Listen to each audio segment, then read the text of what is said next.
Hello everyone. In one of the last lectures, we've seen the different types of precipitation that are commonly studied in textbooks or in general.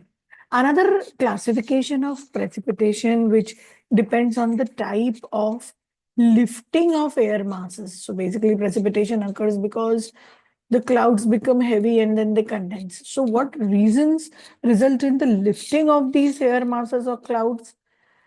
That basis of classification results in four different types of precipitation. First is cyclonic, then convective, then orographic, and then turbulent ascent. Okay, so turbulent ascent, as the name suggests, related something to turbulence. So air masses rise up because of a huge amount of friction between Earth's surface, and when these air masses travel from Earth's surface to oceans, okay, from land masses to oceans, when these air masses travel, then there is a huge amount of friction. Because of this friction, these clouds rise up and then precipitate. So, generally, winter rainfall, which we receive in India, in Tamil Nadu, especially Chennai and all. Okay, so is mostly because of this turbulent ascent. So that is why it is quite unprecedented. It is quite unpredictable how much rainfall will be received that we don't really know about. Okay, so one of the reasons is for winter rainfall is turbulent ascent. Now we come to our cyclonic precipitation. Okay, cyclonic precipitation is again one of the most common forms of precipitation that we come across. For this, we need to understand first what do we mean by front. Front is a technical word which is used when two masses. Okay, front is a technical word which is used when two masses having different characteristics like temperature or humidity, they come across each other. For example, if I have a divide in between, I have relatively cooler air mass here. Say the temperature of this air mass is 20 degrees Celsius. And if I travel on this side, the temperature rises to say 36 degrees Celsius. So this divide, which results in two different temperature air masses on the left and the right side, is technically known as front. So cyclonic precipitation is further divided into either frontal precipitation or non-frontal precipitation. When we speak of frontal precipitation, when warm air or moist air, okay, from the south, generally we have warm air from the south and cool air from the north. When they both meet at certain point, it creates a front. Okay, and warm air is generally lighter and cool air is generally heavier.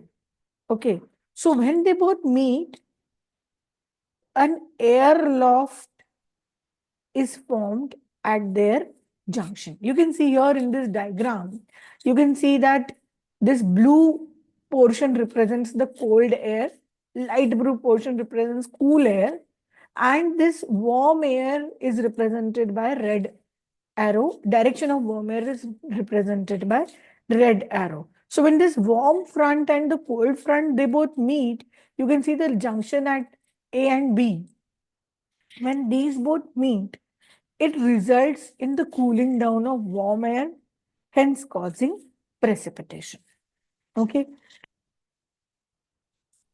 This is known as frontal precipitation when warm air as well as cool air, they both meet. Okay.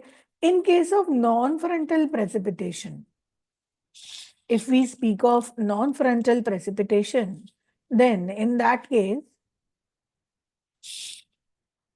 the moist air or the warm air is stationary at a point and cool air comes, okay, cool air comes and meets this warm air.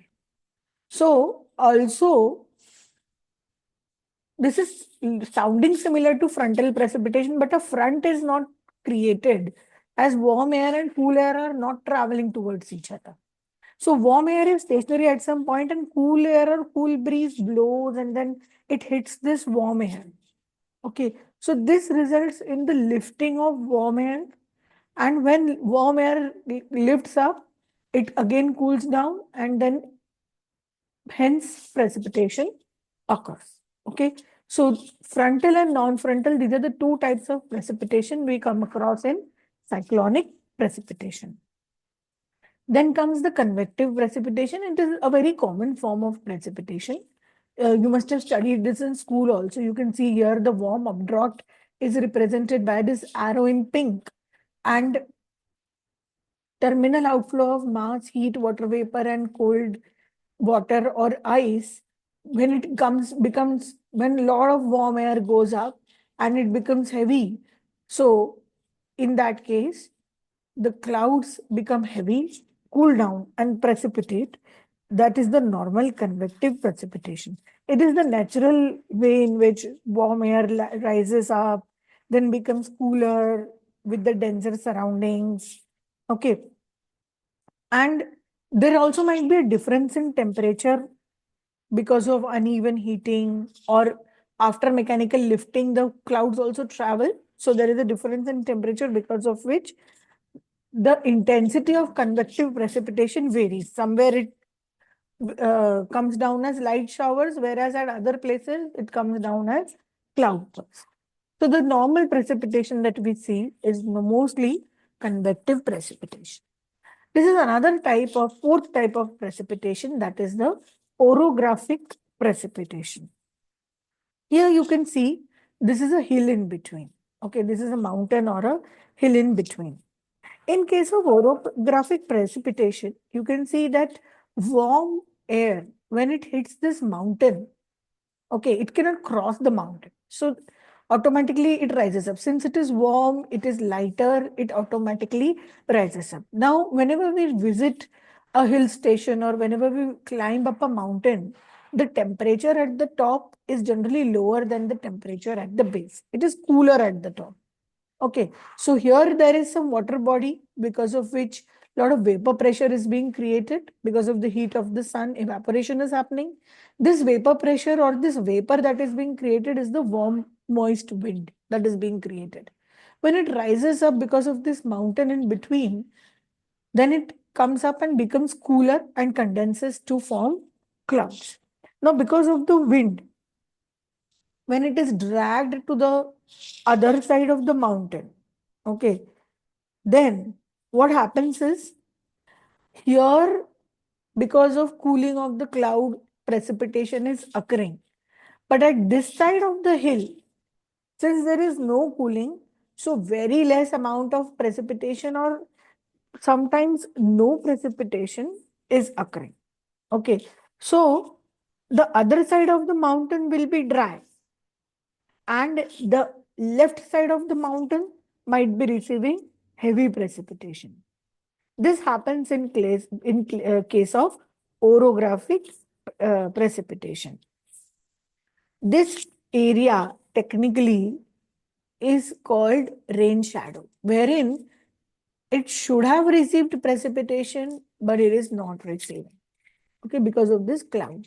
So in the Himalayan region, mostly because of orographic ascent, precipitation occurs. Okay तो आपको ऐसा दिखेगा कि पहाड़ के एक तरफ अगर आप फ्लाइट से ट्रैवल कर रहे हैं या आप रोड से इधर से उधर आ रहे हैं तो एक तरफ बहुत तेज बारिश हो रही है और दूसरी तरफ बिल्कुल सूखा है.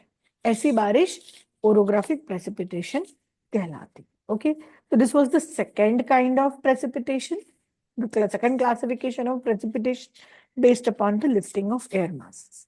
In the next video, we will study about the different types of rainfall that we receive in India. So India is a rich country not in terms of money I'm speaking, but in terms of natural resources, which also include rainfall. Okay, so in the next part or in the next class, we'll be studying about rainfall, different types of rainfall, which we receive in India and the time frames in which this rainfall is received. Thank you, everyone.